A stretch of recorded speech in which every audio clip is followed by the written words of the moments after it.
Goedemiddag. Bonjour à tous. Si vous me le permettez, je peux dire que la journée jusque maintenant, c'était les entrées. Et maintenant, c'est le plat principal. Donc les réactions des partenaires sociaux à tout ce qu'on a déjà dit aujourd'hui. Nous sommes très contents de pouvoir discuter avec des membres du banc syndical et du banc patronal.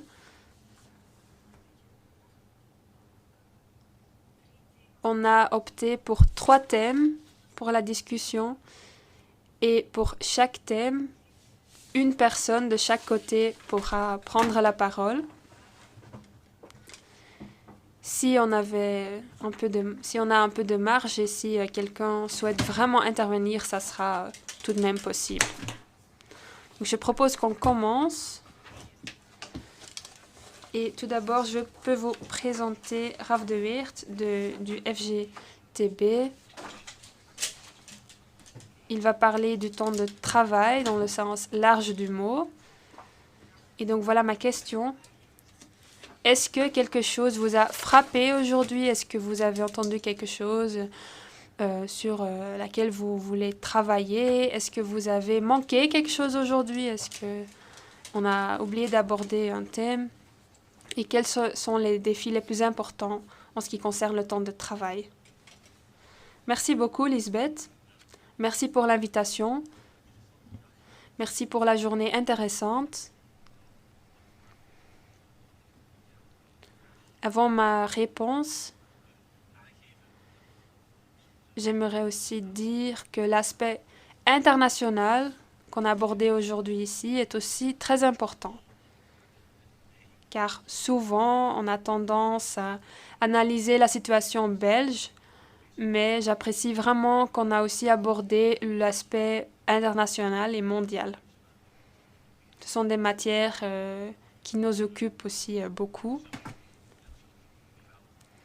Si on regarde la situation à l'échelle mondiale ou européenne, nous voyons que la situation n'est pas si mauvaise en Belgique, la situation de la femme sur le marché du travail, mais tout de même, il y a toujours du travail à faire.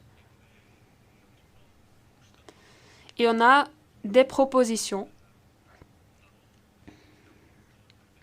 afin d'améliorer le rôle des femmes sur le marché du travail, mais ce sont des propositions qui devraient être applicables à tout le monde. Tout d'abord, nous sommes partisans de la réduction collective de temps de travail et on propose 32 heures. Nous savons que Rome n'a pas été construite en un jour, mais nous proposons 32 heures donc, afin d'aboutir à une semaine de 4 jours. Et donc, pas ce qu'on a vu dans le deal pour l'emploi. Une semaine de 4 jours avec des jours de 9 à 10 heures, pour nous, ce n'est pas acceptable. Nous voulons une véritable semaine de 4 jours. Et pourquoi est-ce que j'aborde ceci aujourd'hui? Pour nous, l'équilibre entre la vie privée et la vie professionnelle est très importante et on veut l'améliorer. Car aujourd'hui, on a vu qu'il y a toujours certains facteurs qui rendent cet équilibre difficile. Et c'est souvent à cause des tâches de soins. Et ce sont souvent les femmes qui s'en occupent.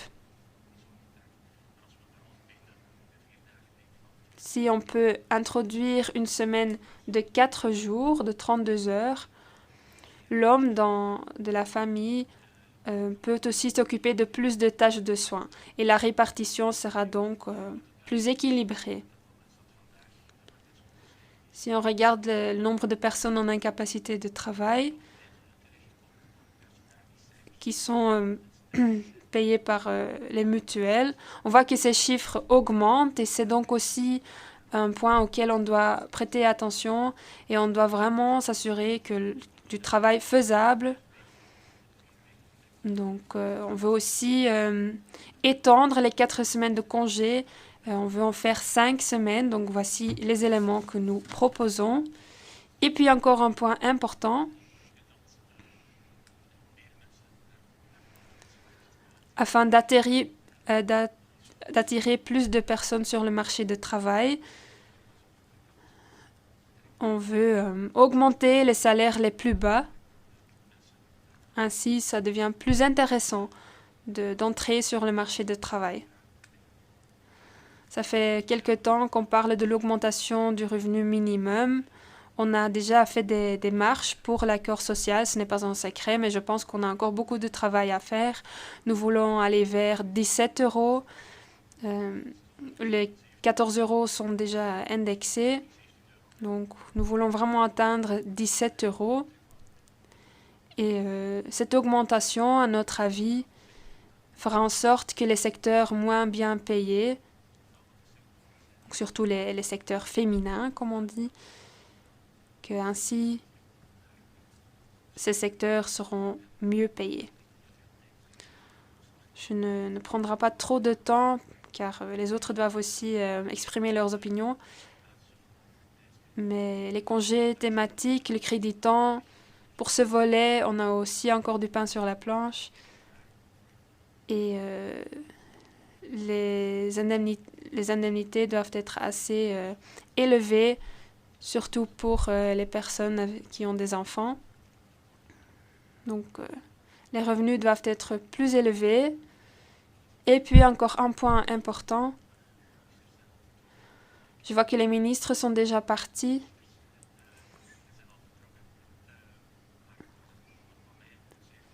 Mais ce qui m'a vraiment frappé lors des discussions, la garde des enfants est cruciale, mais le ministre flamand n'en a pas parlé. J'ai entendu beaucoup d'autres choses, peut-être quelques points qui me rendent enthousiaste, mais surtout des points qui ne me rendent pas enthousiaste. Mais pour moi, c'était incompréhensible qu'on n'a pas parlé de la garde d'enfants. Ceci vaut pour la Flandre, mais aussi pour les autres régions. C'est un élément très important afin de rendre possible que les femmes participent plus au marché du travail. Cette garde d'enfants doit être bien organisée, à différentes heures. On doit vraiment y investir. Et j'aurais vraiment aimé entendre ce message de la part du ministre flamand, mais je ne l'ai pas entendu. Du côté patronal, Marie-Noëlle van der Hove, elle présentera le point de vue des employeurs sur le temps de travail et l'égalité des genres. Et vous pouvez évidemment réagir aux propositions de Raph. Je ne vais pas m'attarder très longtemps sur les éléments qui nous divisent et qui nous fâchent, comme la semaine de 4 jours à 32 heures semaine, ni sur une augmentation des salaires. Je crois qu'ici, il est plus constructif d'essayer de trouver des choses qui nous rapprochent et de voir ensemble comment on peut apporter des solutions. Je crois que la leçon d'aujourd'hui, c'est qu'il y a 2 types de temps partiel. On a les temps partiels contraints et là, on voit bien que tant les hommes que les femmes sont représentés sur une même proportion. Par contre, quand on regarde le temps partiel volontaire, là, on voit que les femmes sont largement surreprésentées.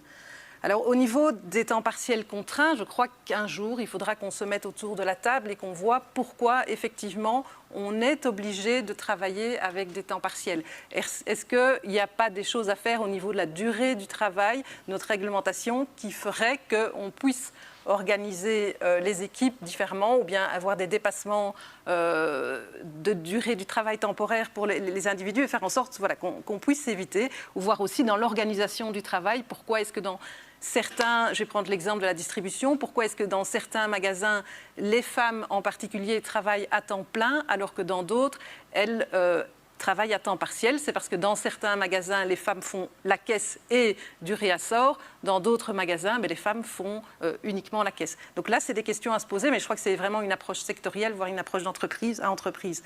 Il y a la question alors du travail à temps partiel volontaire où les femmes sont surreprésentées. Et là, évidemment, c'est la question de... on l'a entendu ce matin, enfin moi, j'étais pas là, mais on m'a rapporté que c'est pas tellement une question de l'organisation même, de l'employeur. c'est une question de comment la société est organisée. Et si vous me permettez, je voudrais juste donner un petit exemple qui est ma situation personnelle. Je suis ici représentant des employeurs, mais je suis aussi salariée. Je suis mère de 4 enfants avec des absences de grands-parents. Et donc, tant que je n'avais pas d'enfants, je travaillais dans un Big Four avec, comme tout le monde, je faisais des heures supplémentaires, tout allait très bien, chance de promotion. Et puis, j'ai eu mon premier enfant. Là, c'est posé la question de la crèche. Alors moi, j'ai eu beaucoup de chance, beaucoup plus de chance que toutes mes collègues, c'est que j'ai eu une place de crèche directement. Le problème de la crèche, c'était les horaires, les maladies. Bref, le challenge a commencé à ce moment-là. Ensuite, l'enfant va à l'école. Ah, c'est formidable, l'école. Le problème, l'école, à 5h30, 6h, la garderie, c'est fini. Il faut se déplacer, il faut aller chercher son enfant à l'école. Ensuite, il y a le mercredi après-midi. Et votre enfant vous dit « Maman, est-ce que je peux faire du hockey ?» « Ah non, mon chéri, du hockey, ça ne va pas être possible dans le planning. »« Maman, est-ce que je peux faire... » « Ah non, toi, le mercredi après-midi, tu vas rester à la garderie. » C'est pas gai, les garderies, il me reproche encore maintenant. Donc, j'ai fini par passer à 4/5e. Ensuite, il y a les vacances. On se dit, les vacances, c'est tranquille, les vacances. Les enfants vont être heureux. Mais le problème, c'est qu'il y a 9 semaines, vous n'avez pas 9 semaines de congé, donc il faut trouver des gardes. On n'a pas les grands-parents, je le rappelle. Donc, il faut caser 4 enfants. Là, vous ne choisissez pas en fonction du type d'activité. Vous ne demandez pas à votre enfant « Qu'est-ce que tu voudrais faire, mon chéri ?» Vous regardez dans la liste, vous dites « Ok, ça, c'est près de la maison, l'horaire, il y a une garderie. Oh, c'est bon, ça, il y a une garderie. » Et vous mettez votre enfant là. Évidemment, il pleure. Il y a quelques stigmates encore. On me reproche encore le choix de... Et c'est ça, le problème. C'est l'accueil. Ça, pour moi, c'est fondamental. Si on veut... Alors, il y a évidemment après le problème des partages des tâches. Oui, on était 2, mais même à 2, vous ne résolvez pas cette question-là. L'équation, elle est très compliquée. Donc, il faut des places d'accueil absolument en quantité. Il faut des activités intéressantes pour les enfants. Il faut des liens entre... Mais les ministres compétents ne sont plus là, ça c'est dommage. Mais c'est un vrai problème. Alors, les congés, juste, je termine avec ça. C'est très intéressant, effectivement. Je pense que si on veut... une meilleure redistribution des rôles dans la société. On a fait une étude à la FEB pour voir qu'est-ce qui pourrait encourager davantage les hommes à prendre des congés.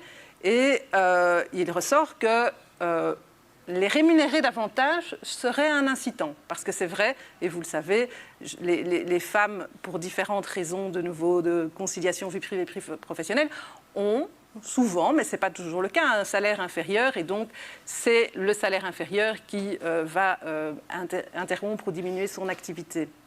Donc, le problème, évidemment, et là, parce que là, j'ai fait plaisir à Raph, mais je dois le dire tout de suite, on n'a pas les moyens de rémunérer la kyrielle de congés qu'on a en Belgique. On peut partir 6 ans en congé avec un enfant en Belgique, 6 ans. Donc, ce qu'il faut faire, c'est rationaliser nos congés, voire, on a un congé parental, un crédit de temps pour soins, un crédit de temps pour soins non rémunéré. On a une flopée de choses. Il faut voir, est-ce qu'on ne peut pas rationaliser les choses et regarder comment on peut inciter vraiment les 2 parents à prendre ces congés et peut-être, oui, effectivement, mieux les indemniser, mais diminuer leur nombre. Je suppose que j'ai atteint mon temps limite, mais je peux continuer, sinon j'ai plein d'autres thèmes.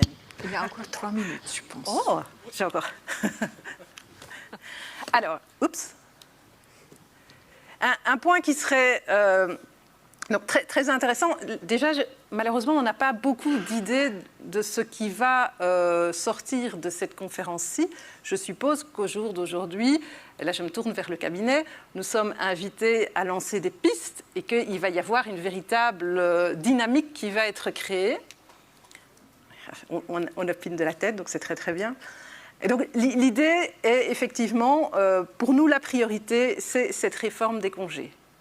Deuxième priorité, là c'est moins pour vous, c'est l'accueil des enfants.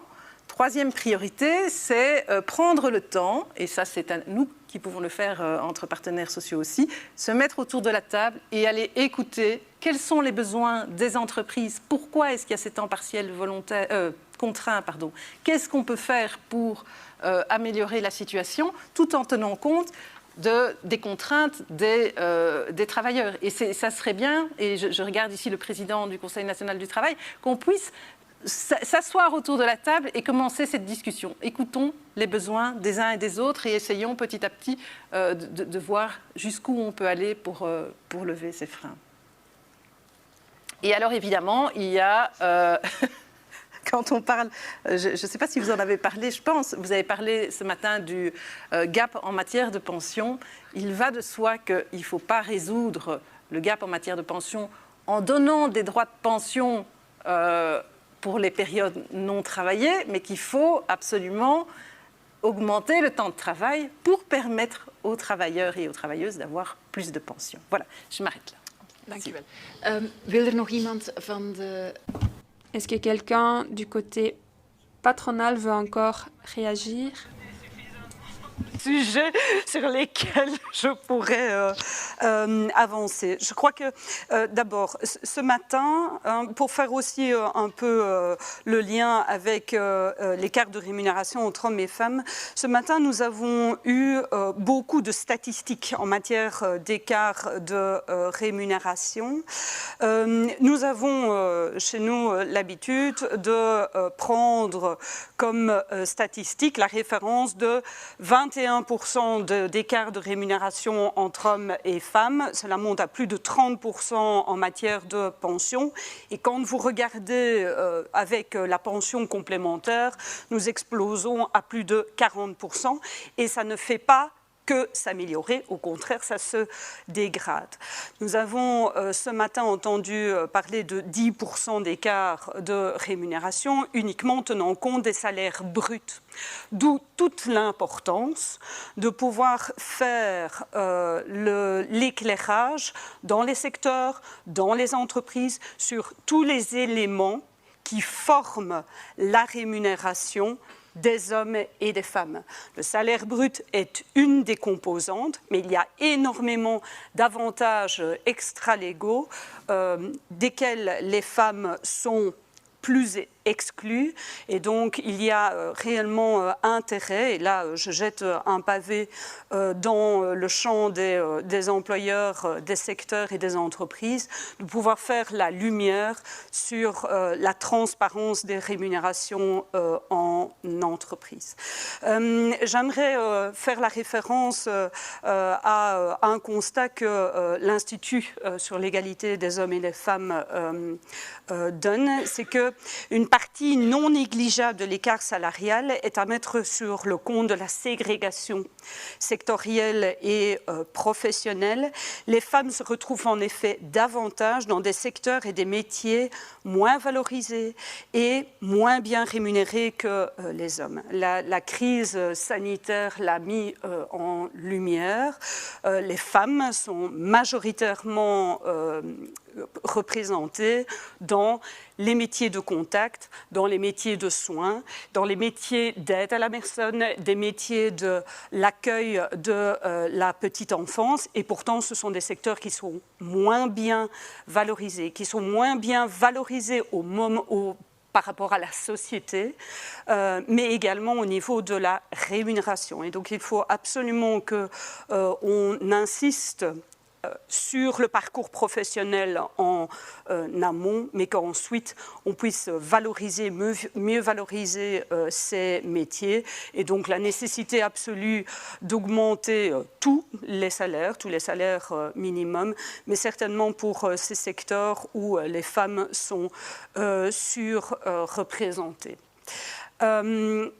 Alors, je voulais quand même revenir sur le travail à temps partiel, parce qu'on ne peut pas dire que le travail à temps partiel ne joue pas un facteur important dans cet écart salarial et au final dans les pensions. Pas rien que dans les pensions d'ailleurs, puisque quand on travaille à temps partiel et qu'on est par exemple en incapacité de travail, ça a aussi un impact sur le montant des allocations dont on bénéficie, et donc c'est à plusieurs niveaux que le temps partiel nuit à la participation des femmes au travail.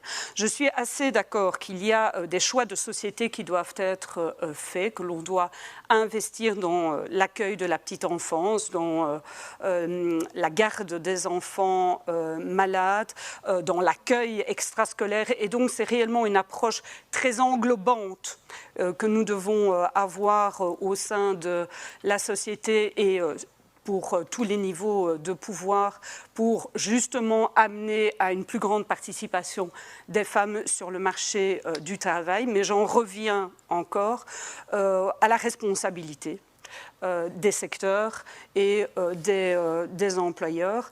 Les temps partiels, ceux qui sont effectivement contraints, voire même non contraints. Pourquoi y a-t-il beaucoup de temps partiels? C'est parce que on en revient aussi à la pénibilité des métiers, à la conciliation de la vie familiale et professionnelle. On en revient aux mesures que l'on a prises au fur et à mesure de ces gouvernements et qui visent à durcir, à diminuer les allocations en matière de créditants et qui visent à durcir l'accès aux créditants et aux créditants de fin de carrière.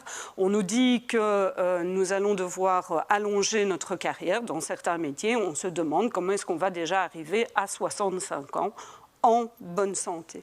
Donc je crois qu'il y a une responsabilité importante des employeurs tout au long de la carrière, au moment des prépensions et des créditants de fin de carrière et au moment de la pension pour prendre en compte ces temps partiels et ces périodes assimilées, tant dans le calcul de la carrière que dans le montant de la pension. Et sans doute que pendant la carrière, il y a effectivement une réflexion à avoir sur une nouvelle norme du temps de travail et une prise en compte de ces temps partiels. Voilà. Merci beaucoup. Je ne vous ai pas présenté, donc c'est clair que c'est indiqué. Anne Léonard. Anne Léonard de l'ACV. Et si j'avais bien compris, zou Laurence Jacobs. Laurence Jacobs de Agoria allait réagir aux idées par rapport à l'écart salarial. Quelle est l'opinion des employeurs concernant la réduction de cet écart? Je pense qu'aujourd'hui, nous l'avons entendu, il y a différents chiffres qui ont été cités. Lorsqu'on regarde le salaire annuel brut, on parlait de 5% d'écart salarial. Et lorsqu'on regarde les 10 dernières années, avec la loi de 2012, qui avait déjà prévu un certain nombre de mesures ici en Belgique, eh bien, nous voyons que ces mesures ont déjà porté leurs fruits, en ce sens qu'au cours des 10 dernières années, cet écart salarial a diminué. Naturellement, il y a aussi toute une série de causes à cet écart salarial. Nous l'avons entendu aujourd'hui. Les femmes occupent plus souvent des emplois à temps partiel ou occupent des emplois qui sont moins bien rémunérés ou dans des secteurs dans lesquels il y a une surreprésentation des femmes. Je pense qu'il y a aussi beaucoup de stéréotypes qui existent à l'égard des études, des emplois, des secteurs. Nous, en tant que fédération, nous avons du travail à effectuer à ce niveau. Et lorsque je regarde le secteur des entreprises de la technologie, chez Agoria, il y a peu de femmes qui optent pour ces orientations. Il y a aussi peu de femmes qui sont actives dans des fonctions techniques dans nos entreprises. Mais je pense qu'il est important de dire que nos employeurs travaillent à cette question. Et par rapport à d'autres pays européens, eh bien, la Belgique fait le nécessaire. Je pense qu'il est important de préciser, comme Claire l'a dit, que nous avons besoin d'une approche secteur par secteur. Dans chaque secteur, nous essayons d'identifier la situation, quel est le nombre de femmes dans le secteur, quel est le nombre de femmes qui occupent des fonctions dirigeantes, puisqu'on observe une augmentation de l'écart salarial à mesure que les femmes vieillissent. Elles ont moins d'opportunités, ou du moins il y a moins de femmes que l'on retrouve dans les fonctions dirigeantes. Et nous, en tant que secteur, nous avons fait de cela notre priorité dans le cadre de la stratégie en matière de durabilité. Nous avons pris des engagements spécifiques en vue d'obtenir des améliorations pour les femmes dans notre secteur. Le nombre de femmes dans les fonctions dirigeantes, eh bien, nous voulons l'augmenter de 25% d'ici 2030. Nous avons organisé une consultation. Nous sommes à 19% de femmes dans les fonctions dirigeantes à l'heure actuelle, mais tout cela est lié. Cela fait partie du cadre plus large. Il faut œuvrer à une culture d'entreprise plus inclusive. Il faut que nos entreprises soient accessibles. Il faut que les gens continuent à travailler dans notre secteur. Et donc, à cet égard, il sera important d'accompagner les entreprises lorsqu'elles feront ces démarches.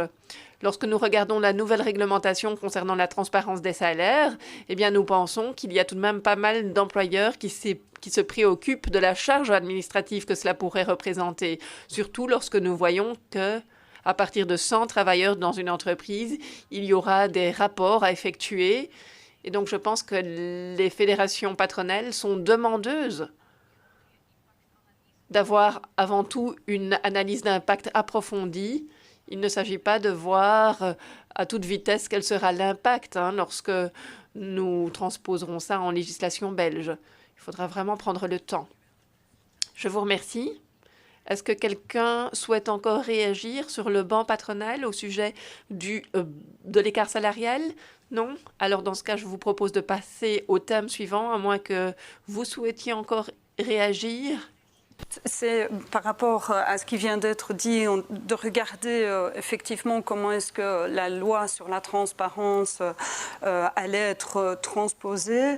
Je prends la référence de la Confédération européenne des syndicats, mais elle a calculé qu'une transposition tardive de cette directive sur la transparence des rémunérations pourrait représenter une perte salariale de 2 436 € par an pour les femmes, soit une perte de 9 744 € jusqu'en 2026, date limite à laquelle la transposition de la directive est permise, pour juste donner une idée. Un bel incitant, donc.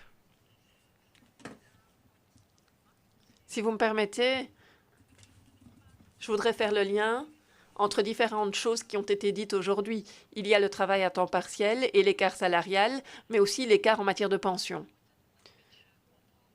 Il faut, je pense, arrêter de penser de façon compartimentalisée.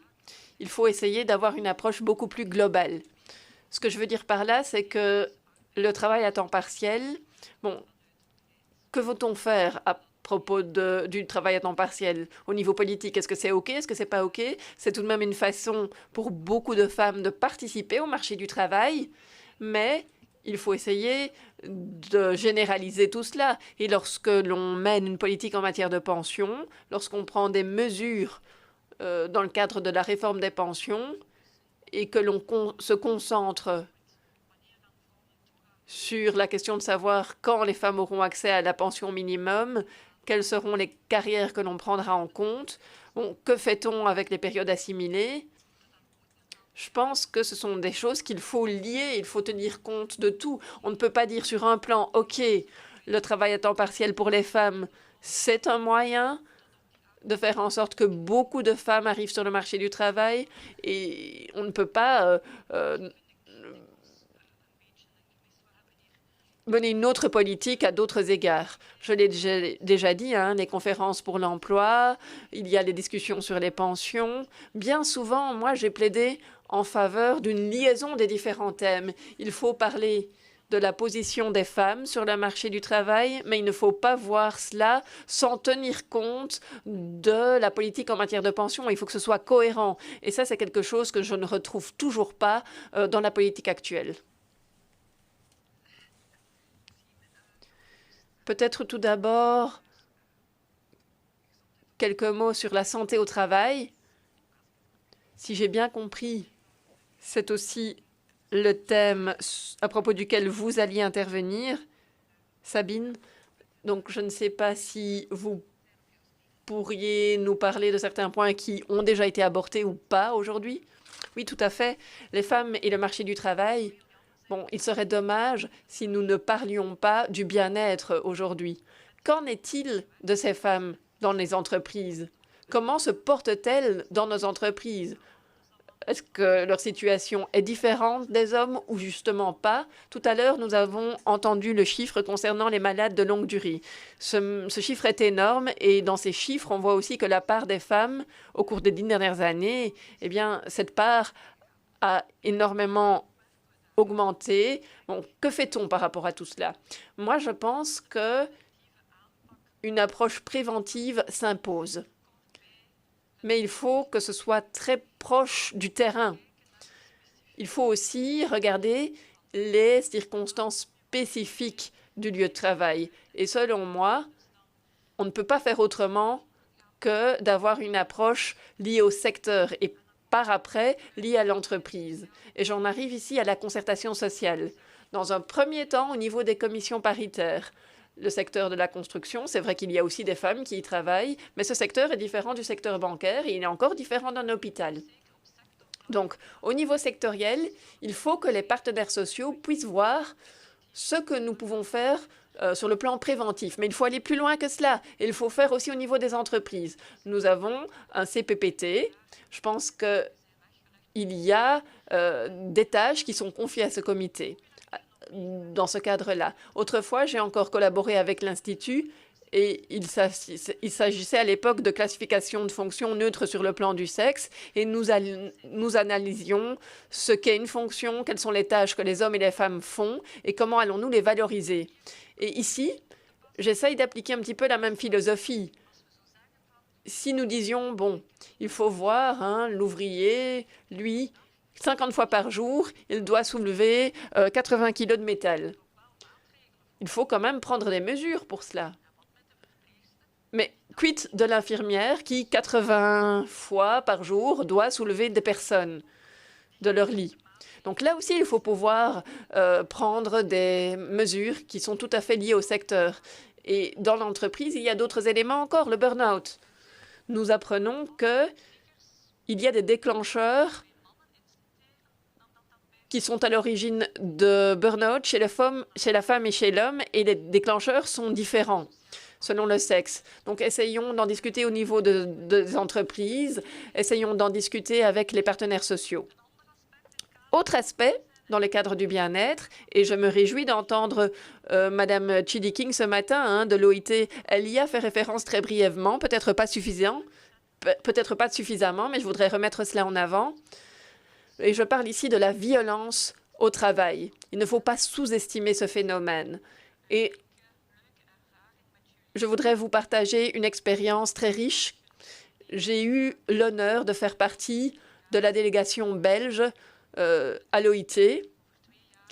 Et donc, nous avons discuté pendant 2 ans.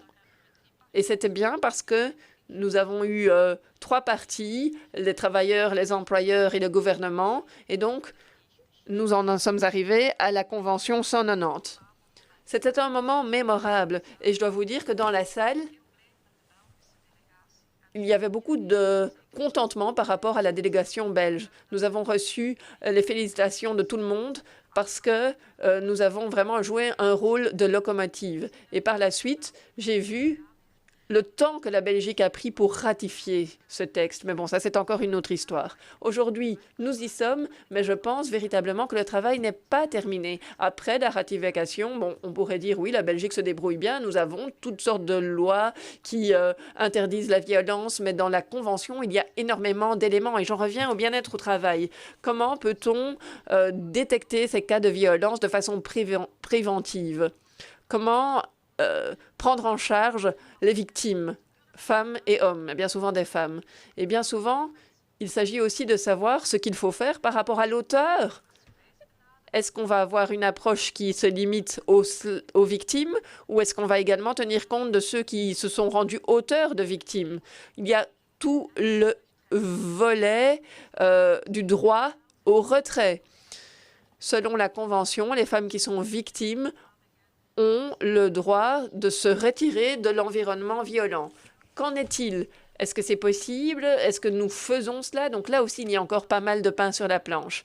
Et puis, je vais terminer, mais je voudrais dire encore que des appels ont été lancés à des actions concrètes après cette journée. Eh bien, j'ai une très bonne proposition pour tout le monde, employeurs, travailleurs, pouvoir public. Le 25 novembre, faisons du 25 novembre la journée de la zéro tolérance, de la tolérance zéro en ce qui concerne la violence sur le lieu de travail.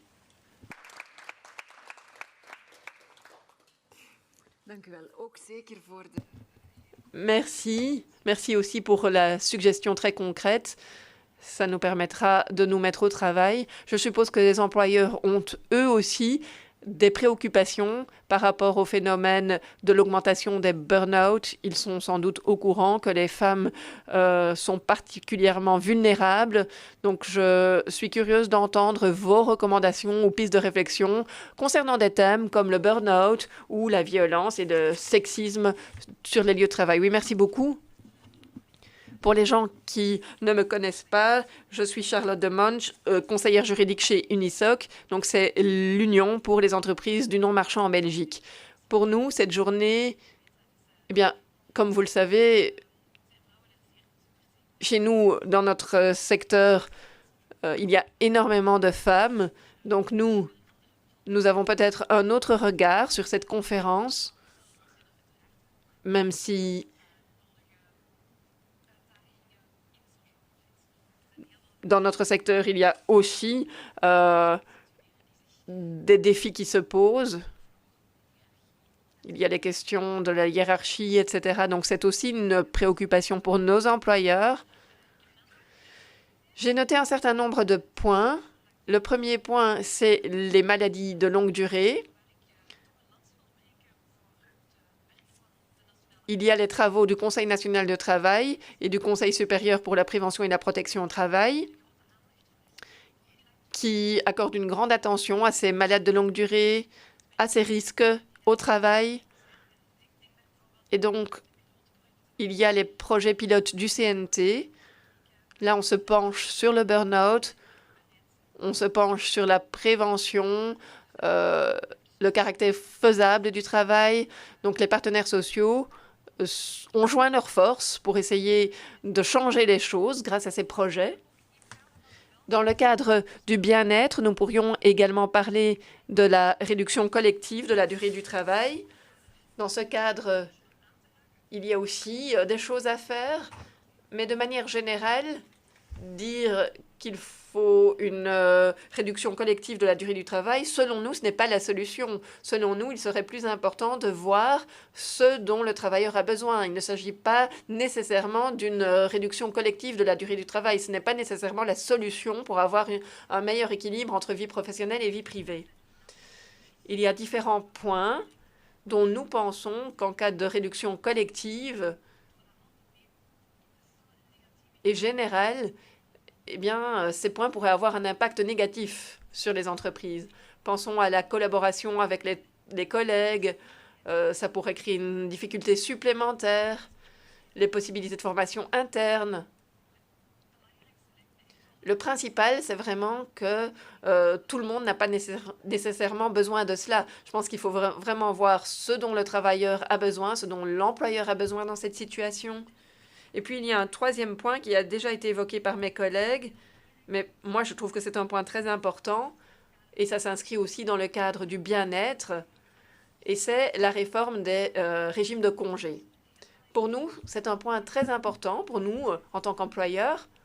D'ailleurs, nous avons fait une proposition très détaillée au Conseil national du travail parce que nous estimons que ces régimes de congés sont très larges, ce n'est pas très clair, ni pour les travailleurs, ni pour les employeurs. On ne sait pas exactement quelles sont les possibilités. Et le plan détaillé que nous avons proposé se base sur 5 points, ou plusieurs points. La transparence, la simplicité, la neutralité en matière de genre, c'est aussi très important parce que c'est l'une des raisons pour lesquelles nous avons fait cette proposition, parce que nous voyons aussi que les femmes recourent davantage à ces systèmes de congés, comment veiller à ce que ce soit plus neutre sur le plan du genre. Équilibre budgétaire, ça aussi c'est très important pour les employeurs. Nous voulons aussi encourager la prise égale. Et ce point a déjà été cité par d'autres. Il s'agit de l'indemnité en cas de congé. Malheureusement, cela fait en sorte que les congés ne sont pas pris de manière égalitaire. Il y a aussi les possibilités de prise de congé pour les deux partenaires, pas uniquement la femme ou l'homme. Dernier point, dans la réforme des systèmes de congés, parce que je ne vais pas vous dévoiler toute la proposition ici, il y a la concertation sociale au niveau du CNT. Nous voulons lui donner toutes ses chances d'aboutir. Les partenaires sociaux doivent pouvoir faire part de leurs opinions. Et donc, le dernier point, c'est la garde des enfants. Dans notre secteur, c'est un point chaud. La garde d'enfants en Belgique et certainement en Flandre. Et pour nous, il est extrêmement important qu'il y ait suffisamment de budget qui soit prévu pour cela, qu'il y ait suffisamment de personnel qui puisse être recruté. Et cela s'inscrit aussi dans le cadre de la réforme des régimes de congés. Parce que il faut qu'il y ait des solutions de garde d'enfants disponibles pour tous, pour que chacun des partenaires puisse prendre congé, mais puisse également aller travailler tout simplement. Et puis, il y a un quatrième point. Suite à la journée d'aujourd'hui, il y a une proposition intéressante, le plan de constructif. Moi, je le trouve très intéressant, y compris en ce qui concerne le bien-être. Et donc, je parle ici de l'adaptation de l'environnement du travail aux femmes. Donc ici, je parle moins de notre secteur, mais je parle de manière générale. L'idée d'avoir un secteur très masculin, parfois il est très difficile pour des femmes d'aller y travailler et d'effectuer le travail, tout simplement. Et donc, dans le cadre du bien-être, je trouve que c'est un point très intéressant. Et puis, il y a aussi l'Agence européenne pour la sécurité et la santé au travail. Cette agence diffuse ou a diffusé beaucoup d'informations, beaucoup de recommandations. Donc, voilà, c'était mes points importants. Et puis, il y a encore quelques points que je voudrais vous communiquer. Dans notre secteur, on a beaucoup parlé du secteur non marchand, puisqu'il est très féminin. On l'oppose parfois au secteur plus masculin. Et puis, en ce qui concerne les salaires, je voudrais faire la remarque suivante. Il s'agit de secteurs subventionnés, donc on ne peut pas véritablement choisir le salaire que l'on octroie. Et donc, je pense qu'il faut tenir compte de cet élément aussi. Tout cela n'est pas simple, mais bien entendu que nous sommes d'accord pour avoir une rémunération correcte. Et puis, il y a aussi l'importance du secteur non marchand. C'est un secteur très féminin qui va encore se développer lorsqu'on regarde les tendances pour les prochaines années. Surtout en ce qui concerne les soins et le bien-être, eh bien, il faut savoir que c'est un secteur en pleine croissance. Et donc, il nous semble important d'essayer d'attirer des hommes aussi. C'est un secteur féminin, mais comment est-ce que ça se fait?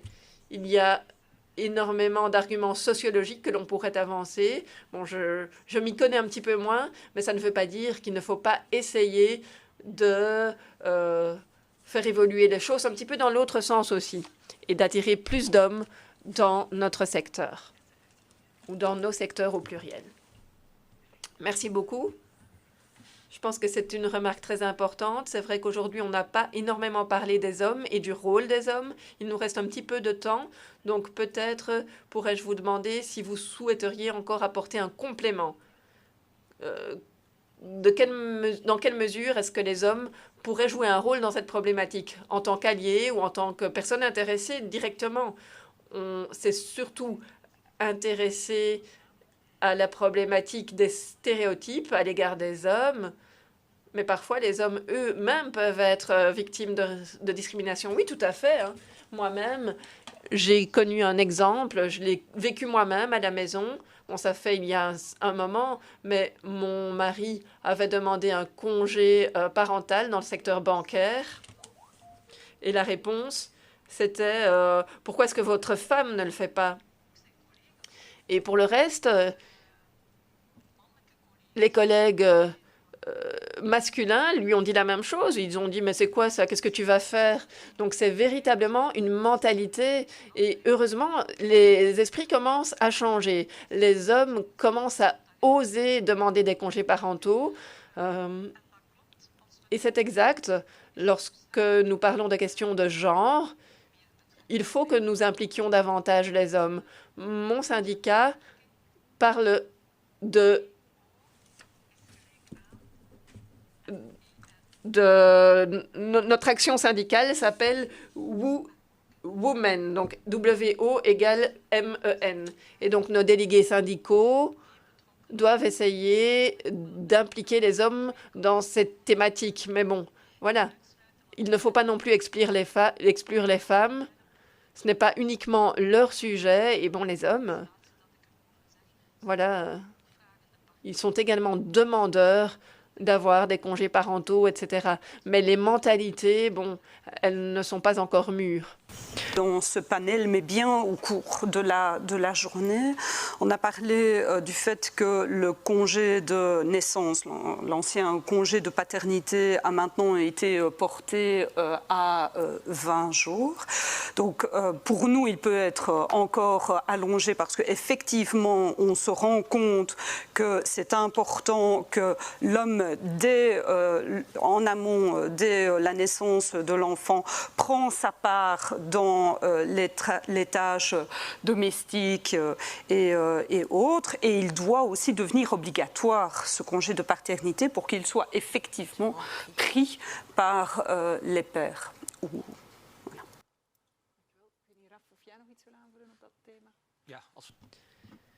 Oui, si on parle d'hommes, je veux bien m'exprimer, dit monsieur. Notre secrétaire général nous dit toujours « tout socialiste, c'est aussi un féministe ». Et je pense que c'est vrai. Donc, je vais peut-être ajouter « tout véritable socialiste est aussi un féministe ». C'est la logique même. Hein. C'est une lutte qui est partagée par les femmes et par les hommes. Les deux doivent essayer de se battre ensemble. C'est aussi pour ça que je suis présent aujourd'hui. Hein. Oui, c'est une charge lourde qui pèse sur mes épaules. Je fais de mon mieux. Mais sérieusement, je pense que c'est nécessaire aussi. Hein. Naturellement, ce n'est pas innocent lorsqu'on voit que, visiblement, il est très difficile d'avoir plus de femmes dans les comités de direction. Dans certains secteurs, c'est impossible, hein, je le sais aussi. Mais bon, on a cité l'exemple du secteur financier.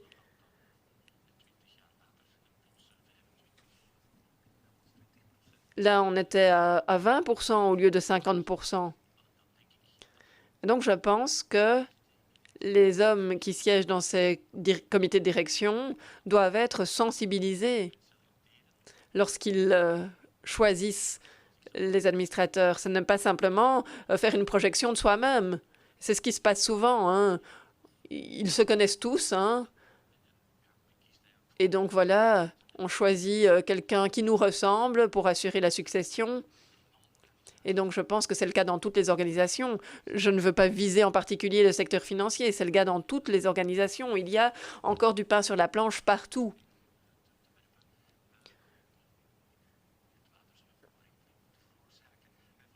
Il faut parfois faire un peu de vague et c'est pour ça que pour nous, les quotas, c'est vraiment quelque chose de nécessaire. Naturellement, personne n'aime bien avoir des quotas, mais pour résoudre certains problèmes, ça peut être nécessaire pour une période limitée. Par exemple, dans les conseils d'administration, ça fonctionne, hein, c'est ce qu'on observe. Donc, il faut le considérer. Il faut considérer cette piste. Et à titre d'illustration, bon, certains parlent de leur propre situation et je voudrais quand même vous dire que dans la FGTB, notre secrétariat fédéral, donc l'instance supérieure chez nous, là, il y a 4 femmes et 3 hommes. Donc, je pense que nous avons fait notre travail. Mais bon, tout n'est pas en ordre chez nous parce qu'il y a d'autres instances dans lesquelles la situation est moins rose, donc il y a encore pas mal de choses à faire. Puis je regarde le côté patronal. Est-ce que c'est une thématique qui est souvent abordée, les rôles des hommes et des femmes et comment les employeurs peuvent y réagir. Qui vit chez nous, on en a parlé, on va devoir encore en reparler, des congés. Parce qu'on est convaincu, comme je ne sais plus si c'est Sabine ou Anne qui l'a souligné, que la parentalité a un rôle très important dans le développement des carrières. Et si les pères ne sont pas suffisamment tôt impliqués dans les tâches ménagères, il y a fort à parier que la mère, qui est restée 3 mois en congé de maternité et qui a pris les habitudes de tout supporter, va continuer à tout supporter. Donc pour nous, on est pour le partage. On peut envisager un allongement du congé de paternité. Mais attention, on ne veut pas que ça vienne on top de tous les congés et on est pour un meilleur partage des congés. On pourrait même envisager, comme le font certains pays, qui est de dire on va donner plus de congés pour soins si et seulement si une partie substantielle de ce congé est prise par le deuxième parent. Ce qui oblige vraiment les familles à repenser la manière dont les tâches sont réparties au sein du couple. Et on voit beaucoup d'évolutions. Si on regarde les chiffres de l'ONEM, on voit que les hommes prennent davantage de congés pour soins que les femmes. Alors c'est vrai que les statistiques sont un peu... Il y a toujours beaucoup d'hommes dans le système de congés, mais surtout dans les créditants de fin de carrière. Mais on voit néanmoins que dans les congés pour soins, il y a une légère évolution. Par contre, quand on regarde les chiffres période Corona, qu'est-ce qu'on voit? Ce sont les femmes qui ont pris les congés Corona. Donc c'est vrai qu'on se demande un petit peu qu'est-ce qu'on peut encore faire. Il faut changer les mentalités, mais parce que les outils sont là, ils sont à disposition tant des hommes que des femmes. On entend dans les entreprises de plus en plus, c'est accueilli de plus en plus favorablement lorsqu'un employé fait une demande, donc un employé masculin fait une demande de congé. Je n'entends plus, moi, ça existe certainement parce qu'on peut toujours trouver, mais les demandes sont accueillies favorablement, donc il faut... Je crois aussi qu'en tant que femme, on a un rôle à jouer parce qu'on nous a enseigné pendant des années et des années que c'était normal que la femme prenne en charge certaines choses.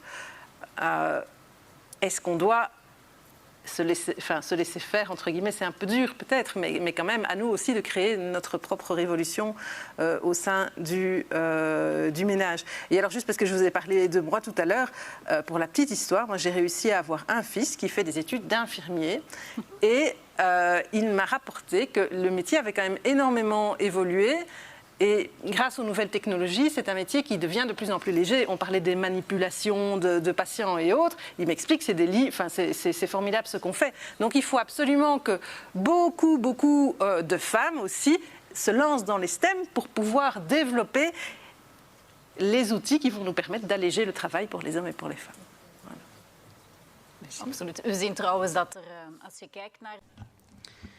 Si on regarde les PDG femmes, les entrepreneurs femmes, on voit que le secteur numéro 1 où ces femmes développent leurs outils, c'est les soins de santé.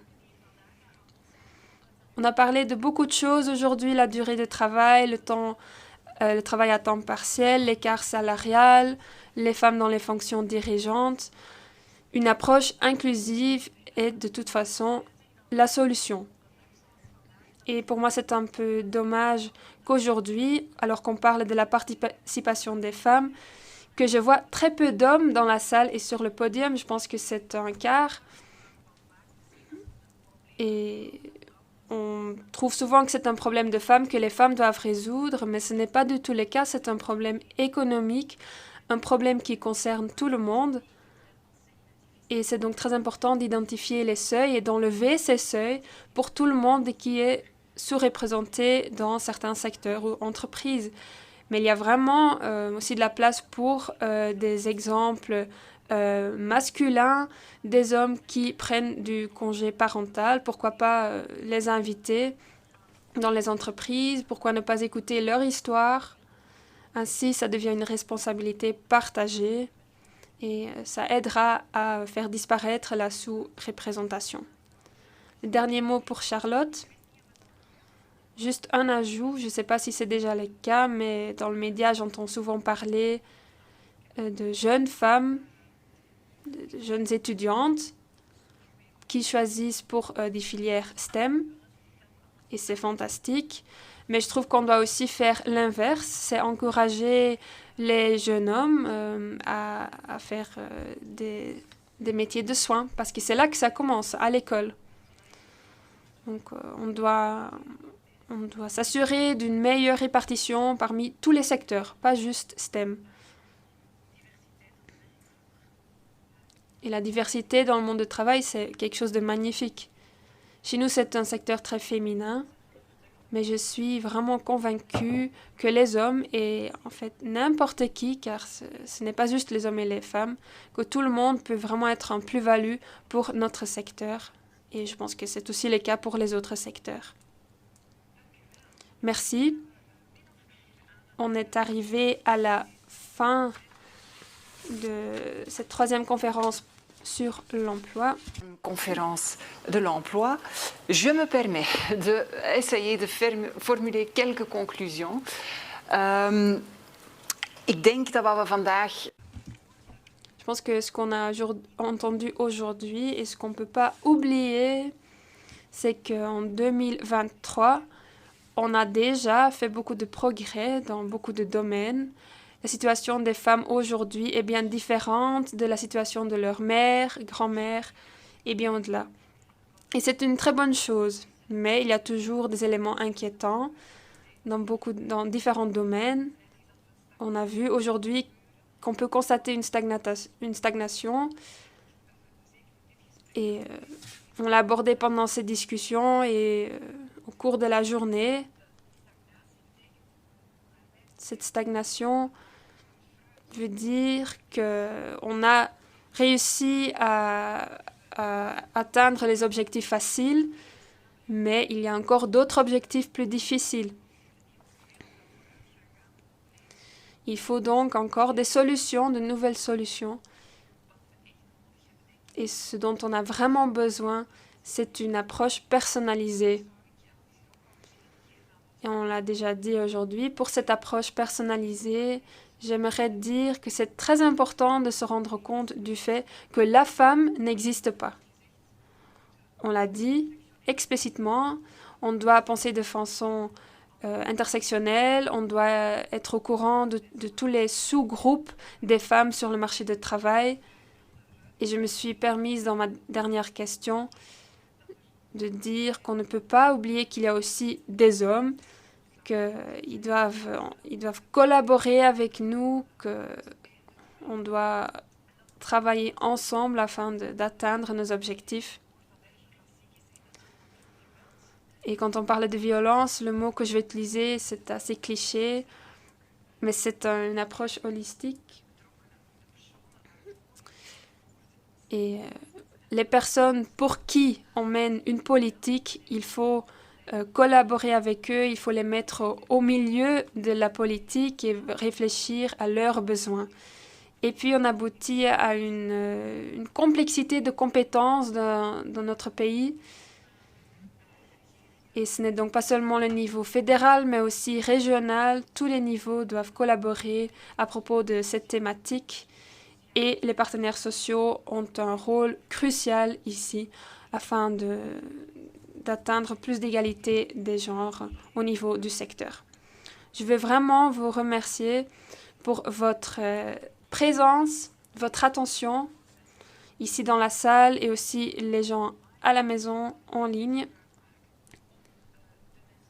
J'aimerais vraiment remercier les personnes de SPF ECTS pour l'organisation formidable. Du côté technique, tout s'est bien passé, c'est un unicum. Donc, Geert, vous avez une équipe formidable.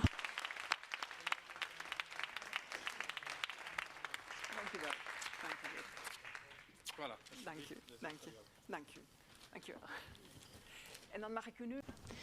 Et puis, je peux vous laisser partir.